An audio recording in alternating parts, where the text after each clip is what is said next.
Sa iba pang balita, isinagawa sa Barangay Soyong, Etiaga, Isabela ang Basic Citizen Military Training o BCMT ng 2nd Regional Community Defense Group na layong ihanda at sanayin ng mga bagong kasapi bilang unang hakbang tungo sa pagiging reservist. Ayon kay Major General Gulliver Senires, Commander ng 5th Infantry Division, layunin ng BCMT na sanayin at ihanda ang mga sibilyan para kagampanan ang tungkuling militar kung sakaling kailangan ng sandatahang lakas ng Pilipinas, lalo na sa panahon ng national emergency gaya ng kalamidad at bagyo. Well, it's a voluntary endeavor.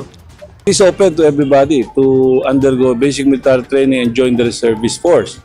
As part of the Citizen Armed Force, you will be trained and prepared for military duties in the event na kailangan yung iyong services pagka merong national emergency like disasters, typhoons, etc.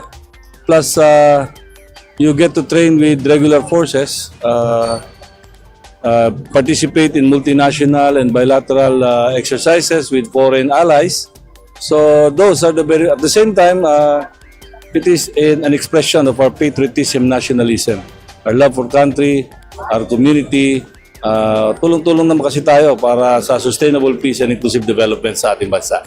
Dagdag pa ni Senires, ang pagiging bahagi ng reservist force ay hindi lamang para sa pagtatanggol ng bansa laban sa banta, kundi maging katuwang din sa pagtugon sa mga sakuna at pagbibigay ng tulong sa mga apektadong komunidad. Itinuturing itong mahalagang hakbang upang mapalawak ang puwersa ng hukbong bayan habang sabay na pinatitibay ang kamalayan ng mamamayan sa kanilang papel sa pambansang seguridad at disaster response.